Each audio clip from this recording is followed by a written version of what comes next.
हम हाटी ट्राइब के गरीब किसान हैं और पता नहीं क्यों लोग हमारे साथ ऐसा कर रहे हैं। तो स्कैम इतने बढ़ गए हैं कि अभी मैंने अपना बिजनेस स्टार्ट ही किया था, लेकिन मेरे साथ इतने सारे स्कैम हो गए और अब तो हद हो गई है स्कैम्स की।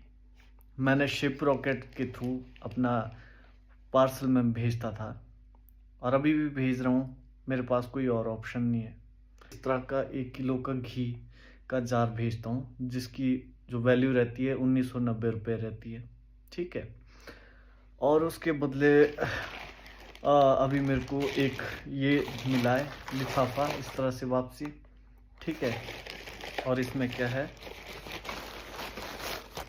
ये खाली डिब्बा, इस चीज़ का प्लास्टिक का ये डिब्बा 1990 रुपये की मेरी शिपमेंट की उसकी वैल्यू है। उसमें अगर ये मिल रहा है तो मैं क्या बोलूँ।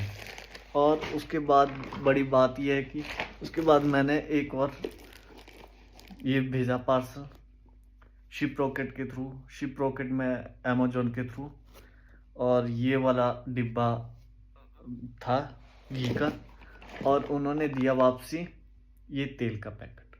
अब इस तेल का पैकेट मैं क्या करूं भाई। और आज तो हद हो गई कि मेरे को कुछ टाइम से कंप्लेंट्स आ रही है। पार्सल इस तरह से ही मिलता है, कईयों के तो बल्कि ये स्टिकर भी नहीं होते हैं, कईयों के पास स्टिकर होते हैं। अब मुझे ये नहीं पता कि कौन उस स्टिकर को हटा रहा है। और आज एक ऑर्डर रिसीव हुआ उनको, तो उन्होंने वो घी गर्म करके देखा और वो बिल्कुल काला पड़ गया। और मैं तो बोलता हूँ कि अगर मेरे बैच में से कोई भी एक कोई भी सैंपल उठा लीजिए, अगर मेरे घी में 1% भी मिलावट हुई तो मैं अपनी सेविंग से 20,000 रुपये देने के लिए तैयार हूँ। लेकिन ये जो बीच में कहीं गड़बड़ हो रही है, ये मुझे नहीं पता कहाँ गड़बड़ हो रही है। मैं इससे बहुत परेशान हो गया हूँ।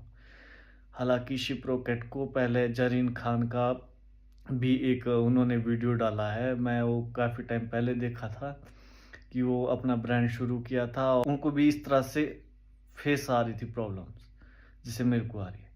तो भैया, अगर आप लोग मेरे साथ इस तरह से कर रहे हैं तो मुझे नहीं लगता कि मैं कैसे कंटिन्यू और कैसे सरवाइव कर पाऊंगा अपने बिजनेस में।